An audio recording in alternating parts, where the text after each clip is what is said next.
अभी एक बहुत अच्छा इसमें एक आर्टिकल आया था, climate change and nature, climate change and trade, ठीक है। तो इसमें जो सीबीएम है, कार्बन बॉर्डर एडजस्टमेंट मैकेनिज़्म, जो सीबीएम है, इसके बारे में बताया गया कि अभी जैसे आपको पता है कि COP29 का जो मीटिंग है वो बाकू अज़रबैजान में होने वाला है। तो इसमें अब हर साल कॉप का मीटिंग होता है, जैसे पिछले बार दुबई में हुआ था, इस बार बाकू में हो रहा है। तो अब उसमें सीबीएम का जो इशू है, carbon adjust border adjustment mechanism, by the way ये एमसीक्यू में भी आ सकता है इसका फुल फॉर्म किसी पीसीएस एग्जाम में, कार्बन बॉर्डर एडजस्टमेंट मैकेनिज्म। तो ये क्या है? तो सिंपल सी बात है कि अगर किसी चीज़ को बनाने के लिए किसी कंट्री में अगर ज़्यादा एमिशन किया गया है और उसी चीज़ को बनाने के लिए उस कंट्री में कम एमिशन यानी कार्बन एमिशन किया गया है, तो कंट्री जो क्या करी, खासकर यूरोप की कंट्रीज़, कि बाहर से वो सामान मंगाना, उस पर जो बाहर से जो सामान आएगा उस पर ज़्यादा टैक्स लगाएंगे। क्योंकि वो जैसे इंडिया में मान लो, ये इंडिया में मान लो स्टील बना है और एक स्टील यूरोप में बना है, लेकिन इंडिया में जो स्टील बना है जिस फैक्ट्री में, वो ज़्यादा एमिशन कर रहा है क्योंकि वहाँ पर ऑफ कोर्स कार्बन एमिशन ज़्यादा है, क्योंकि उस तरह का टेक्नोलॉजी डेवलप नहीं है कि कम एमिशन किया जा सके उस फैक्ट्री से। तो अब ये जब स्टील इंडिया से यूरोप में जाएगी तो यूरोप अपने बॉर्डर पे उस पर ज़्यादा टैक्स लगाएगी, जितना नॉर्मल होता है सीबीएम के नाम पे, कार्बन बॉर्डर एडजस्टमेंट मैकेनिज़्म के नाम पे। लेकिन अगर यही स्टील, इसी तरह का स्टील अगर यूरोप में बनता है तो उस पर कोई टैक्स नहीं होगा इस तरह का। तो इससे प्रॉब्लम क्या है? तो प्रॉब्लम ये है कि इंडिया चाइना जैसे कंट्रीज़ हो गए ना, इंडिया चाइना या जो भी डेवलपिंग कंट्रीज़ हैं, वो अपना मार्केट धीरे धीरे खो देंगे। क्योंकि इससे प्रॉब्लम ये होगा कि इंडिया की जो स्टील है, चाइना की जो स्टील है, और यूरोप के मार्केट में कम्पिटिटिव नहीं रह जाएंगे। अब तुमको लगेगा कि यूरोप से इतना क्यों प्रॉब्लम है? भाई यूरोप की देखा देखी बाकी दूसरे देश भी ऐसा लाने की तैयारी कर रहे हैं, जैसे यूके, यूरोपियन यूनियन से तो यूके बाहर हो गया है ब्रेग्जिट के कारण, लेकिन यूके भी बोल रहा है कि हम भी ऐसा लाने वाले हैं कुछ, कनाडा भी बात कर रहा है। तो ये धीरे धीरे बढ़ते जाएगा। ये बात सही है कि सीबीए जो कार्बन बॉर्डर एडजस्टमेंट मैकेनिज्म है उसके चलते इस बात को पुश मिलेगा कि हम ज़्यादा से ज़्यादा इनोवेशन करें, ग्रीन टेक्नोलॉजी को बढ़ावा दें, बहुत अच्छी बात है। लेकिन इंडिया चाइना जैसे कंट्रीज़ हैं वो इतनी जल्दी इसमें ट्रांजिशन नहीं कर सकते हैं, और इससे कंपटीशन क्या होगा, भारत की जो या चाइना की जो चीज़ें हैं वो कंपटीटिव नहीं रह जाएंगी, तो उनका व्यापार घाटा होगा इससे, है ना। सामान्य दाम बढ़ जाएंगे तो कौन लेना चाहेगा उस चीज़ को। बाय द वे अभी जो ये सीबीएम है वो केवल एल्युमिनियम, स्टील और सीमेंट की चीज़ों पर लगाई गई हैं, बाकी चीज़ों पर नहीं। लेकिन आने वाले समय में यूरोपियन यूनियन का कहना है कि हम बाकी चीज़ों पर भी लगा देंगे कार्बन बॉर्डर एडजस्टमेंट जो मैकेनिज़्म है इस टैक्स को। तो अब प्रॉब्लम वहाँ भी स्टार्ट हो जाएगा। तो ये चीज़ बहुत ज़रूरी है जानना, क्योंकि तो ये सीबीएम का इशू हो गया। और तो इस इशू को चाइना के जो ये फ़ोटो में आप देख रहे हो ना, फ़ोटो में चाइना के जो वाइस प्रेसिडेंट यांग डिंग इस बात को थी करने की कोशिश कर रहे थे, लेकिन ये हो नहीं पाया उस समय। बेसिक कंट्री का नाम जानते हो कि बेसिक ग्रुप ऑफ कंट्री में कौन है? Brazil, Africa, Brazil, south Africa, India और चाइना, ये 4 कंट्रीज़ को बेसिक ग्रुप ऑफ कंट्रीज़ कहते हैं। तो इनकी तरफ से ये चाइना के जो वाइस प्रीमियर है ये आए और ये कहा उस मीटिंग उस समय कि हम सीबीएम के बारे में डिस्कस करना चाहते हैं और अपनी बात रखना चाहते हैं कि कैसे ये भेदभाव है डेवलपिंग और डेवलप्ड कंट्रीज़ के बीच, खासकर यूरोप की बात करेंगे। और आपको याद होगा कि 1992 में, ठीक है, 1992 में रियो डी जेनेरियो में अर्थ समिट हुआ था, उसमें कॉमन बट डिफ्रेंशिएटेड रिस्पॉन्सिबिलिटी की बात की गई थी। कॉमन, ठीक है, सबका रिस्पॉन्सिबिलिटी है, लेकिन जो उस चीज़ को, उस रिस्पॉन्सिबिलिटी को निर्वाह करने का तरीका अलग अलग होगा। जैसे यूएसए हो गया और बाकी जो डेवलप्ड कंट्रीज़ हैं वो तो बहुत एमिशन कर चुके हैं, कार्बन एमिशन। वो तो ऐसे थोड़ी वो डेवलप्ड बन गए, उन्होंने बहुत कार्बन एमिशन किया है, या जो भी ग्रीन हाउस गैसेस हैं, जो फैक्ट्रीज़ हैं। लेकिन इंडिया जैसे कंट्री जो कि अभी डेवलप हो ही रहे हैं, उन्हें तो एमिशन करना बाकी है। तो अगर जो चीज़ यूएसए पे थोपोगे क्लाइमेट चेंज के थी नाम पे, और इंडिया पर भी सेम थोप दोगे तो ये गलत है ना। तो ठीक है, रिस्पॉन्सिबिलिटी यूएसए का भी है, इंडिया का भी है, लेकिन यूएसए डेवलप्ड हो चुका है, इंडिया डेवलपिंग है। तो इंडिया को कुछ तो समय मिलना चाहिए और कुछ तो उसको राहत मिलना चाहिए।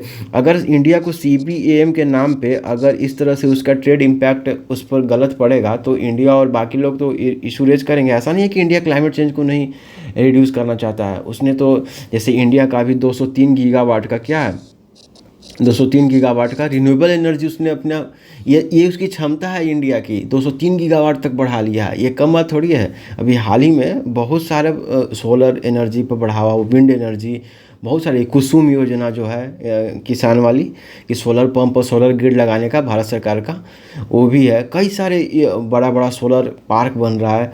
तो इंडिया ने काफ़ी सारी चीज़ें की है, लेकिन अगर ये सब चीज़ें होंगी, ऑफ कोर्स इसके पीछे कहीं ना कहीं मुझे लगता है जो CBM के लगाने के पीछे जो काम है, वो यूरोप ये भी सोच रहा है कि इससे हमारी इंडस्ट्री जो है वो कम्पिटिटिव भी बनेगी। कहीं ना कहीं वो अपना भी जो वस्तु है वो बेचना चाहते हैं, और वो अपने जो यहाँ की उनकी यहाँ जो कंपनियाँ हैं उसको बाज़ार देना चाहते हैं। तो ठीक है, लेकिन अब यहाँ पर एक टर्म है कार्बन लीकेज, जिसको समझना जरूरी है। तो कार्बन लीकेज का क्या मतलब है कि एक्चुअली CBM क्या करता है कि ये रोकता है यूरोप के या जो डेवलप्ड कंट्रीज़ के जो कंपनियां हैं उसको बाहर जाने से। मान लो यूरोप में एक कंपनी है, अब यहाँ पर तो जो भी लोग यहाँ काम करेंगे तो उनको तो जितना पैसा देना पड़ेगा, और यही कंपनी अगर यूरोप की ही कंपनी अगर इंडिया में आके फैक्ट्री लगा दे और यहाँ के लोग को जो पैसा दे वो तो कम देना पड़ेगा, क्योंकि इंडिया में तो वर्कफोर्स बहुत ज़्यादा है। तो ये कंपनी चाहेगी यूरोप की कि हम इंडिया में जाके स्टील का, मान लो स्टील का प्लांट लगा दें और वहाँ स्टील बना के यूरोप भेज दें, ठीक है, क्योंकि इंडिया में बनाने का लागत कम पड़ेगा ना सारा चीज़, ठीक है। तो यूरोप भेज दें तो इससे हमारा फ़ायदा भी बढ़ेगा। लेकिन CBAM carbon border adjustment mechanism इस चीज़ को रोकता है। क्यों? क्योंकि अब तो टैक्स लग जाएगा ना, तो ये कंपनी अब क्या करेगी, अब यहीं रहना चाहेगी। तो इसको तो अगर तो इसी को बोलते हैं कार्बन लीकेज। यहाँ पर देखो लिखा हुआ है यहाँ पर carbon leakage. It prevents this industry from relocating their products to country where it might be cheaper owing to less restrict emission norms, a situation describe as carbon leakage. तो अगर यही यूरोप की कंपनी अगर India आके अपना factory लगाती है और उस सामान को फिर यूरोप में या डेवलप कंट्री में बेचती, तो इसको बोलते हैं कार्बन लीकेज, ठीक है। तो उस कार्बन लीकेज को भी रोकेगा, ऐसा यूरोप का या EU का मानना है।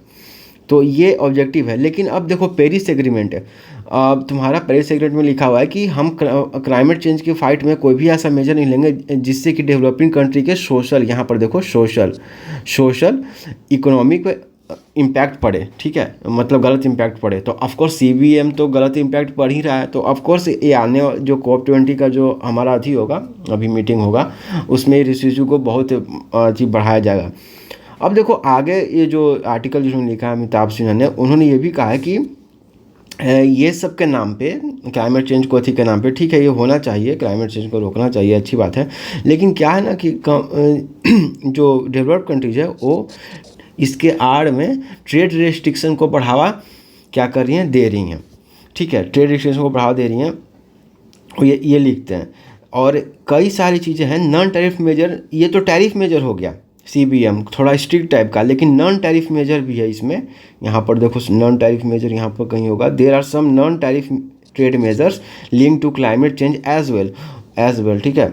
यहाँ पर मैं कर देता हूँ, non tariff trade measure link to climate change as well. For example several jurisdictions including EU ban the import of product made from illegally harvested forest, ठीक है। तो ये तो CBM टैरिफ मेजर हो गया, नॉन टैरिफ ट्रेड मेजर्स भी हैं, ठीक है। और तुम्हारा तो इसके चलते प्रोटेक्शनिज्म बढ़ रहा है। और ये भी लिखा गया कि कई देश चिंतित हैं कि कुछ ही देश में जो सप्लाई चेन है, खासकर रिन्यूएबल एनर्जी का जो सप्लाई चेन है वो कंसंट्रेशन हो रहा है। जैसे देखो चाइना के पास बहुत ज़्यादा डोमिनेंस है, यहाँ पर देखो इस वाले में मैं इसको अच्छी कर दे रहा हूँ। चाइना के पास in fact dominance of China in control of resource and technology related to new resources वो बहुत ज़्यादा है। और इस बात से USA बहुत चिंतित भी है और कई देश है। इनफैक्ट ये इतना ज़्यादा डोमिनेंस रखता है चाइना न्यू एनर्जी सोर्सेज पे कि जितना फॉसिल फ्यूल्स पे ऑयल प्रोड्यूसिंग कंट्री अपने पे नहीं रखते हैं, मतलब ऑयल प्रोड्यूसिंग कंपनी अपने ऑयल पे जितना डोमिनेंस नहीं रखते उतना चाइना न्यू एनर्जी सोर्सेज पे डोमिनेंस रखता है उसके सप्लाई चेन पे। जैसे सोलर विंड, सोलर एनर्जी को जो सोलर पैनल्स बनाना या विंड टर्बाइंस या ये जितने भी चीज़ें हैं, या क्रिटिकल मिनरल्स की बात करें, क्रिटिकल में जो कि बहुत इंपॉर्टेंट है क्योंकि इसी से तो सोलर EV या EV बैटरीज बनते हैं, इलेक्ट्रिक व्हीकल्स के लिए बैटरी, लिथियम बैटरीज हो गए। और कोविड-19 ने यह भी दिखाया कि हम किसी पर मतलब ट्रस्ट नहीं कर सकते हैं, क्योंकि कोविड-19 के टाइम पे आपने देखा कि कैसे प्रोटेक्शनिज्म मेजर और बढ़ा।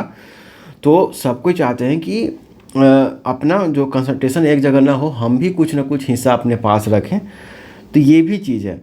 तो इसीलिए अब एक तो ट्रेड प्रोटेक्शनिज्म का बात हो रहा है कि CBM के नाम पे ट्रेड प्रोटेक्शन बढ़ा है, वो भी टैरिफ ट्रेड मेजर्स के बढ़ा है। और तुम्हारा फिर यहाँ पर but the climate change crisis does offer a convenient excuse for countries to meet their economic और स्ट्रेटेजिक ऑब्जेक्टिव। अब देखो क्या इससे पहले देखो मार्केट बेस्ड मैकेनिज्म था। क्योटो प्रोटोकॉल जो 1997 में आया था, 1997 में क्योटो प्रोटोकॉल आपको याद होगा, तो भाई उसमें मार्केट बेस्ड मैकेनिज्म था और भी कई सारी चीज़ें थी। कार्बन एमिशन का जो ट्रेड था वो नया नया चीज़ आया था। क्योटो प्रोटोकॉल 1997 में हुआ लेकिन वो लागू हुआ था 2005 में, ठीक है। तो वो सब तो हो रहा था लेकिन अब ज़्यादा स्ट्रिक्ट मेजर्स हो CBM के नाम पे। वैसे तो बहुत पुराना है, अब तो पुराना हो गया, लेकिन इसके नाम पे आर्टिकल मुझे लगा कि अच्छा है। और देखो नियर शोरिंग और री शोरिंग क्या होता है, तो जब जिससे मान लो क्लाइमेट चेंज हो रहा है, मान लो या नेचुरल डिजास्टर किसी जगह पे ज़्यादा फ्रीक्वेंट आते हैं, किसी प्लेस पे नेचुरल डिजास्टर, तो अब नेचुरल डिजास्टर किसी प्लेस पे ज़्यादा फ्रीक्वेंट आता है तो ऑफकोर्स वहाँ पर फैक्ट्री या कुछ भी लगाना मतलब अच्छा नहीं होगा किसी कंपनी के लिए जहाँ फ्रीक्वेंट नेचुरल डिजास्टर आते हैं। तो कंपनी क्या करेगी कि या तो वो अपने देश है ना जहाँ से वो कंपनी ओरिजिन करती है तो अपने देश के आसपास या लगाना शुरू करेंगे, जिसको नियर शोरिंग कहते हैं। डिसरप्शन, देखो डिसरप्शन सप्लाई चेन, इसको पढ़ो। Disruption supply chain, supply and large scale economic losses due to this natural disaster are pushing country to reduce their dependence on such and this is leading country to encourage nearshoring, moving production closer home और reshoring, moving production back home. तो nearshoring का मतलब होता है कि moving production closer home, ठीक है। Home में तो नहीं ला पाए लेकिन अपने होम के आसपास ही, मतलब होम मतलब कंट्री यहाँ पर समझो, जैसे इंडिया की मान लो कोई जैसे चाइना की लेनोवो है तो लेनोवो चाइना ने अथी करके वियतनाम में रख रही है मान लो प्रोडक्शन अपना, ठीक है। लेकिन ये हो गया नियर शोरिंग। लेकिन री शोरिंग का मतलब क्या है कि लेनोवो चाइना में ही चले जाए और अपना सारा प्रोडक्शन वगैरह जितना भी है सप्लाई चेन सब वहीं कर ले, ठीक है। तो उसको बोलते हैं रीशोरिंग। लेकिन नियर शोरिंग का मतलब कि होम के आसपास, होम में ना सही लेकिन होम के आसपास उस चीज़ को करना।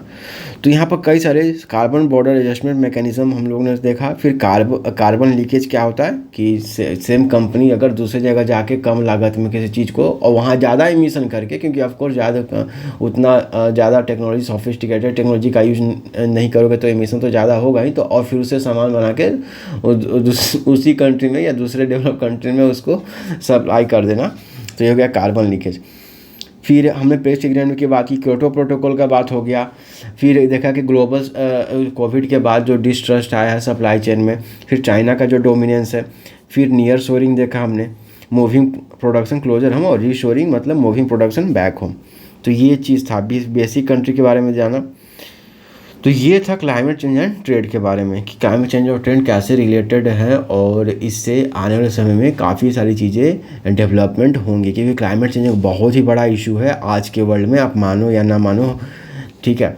तो आई होप ये क्लियर हुआ होगा थोड़ा सा। Thank you for watching.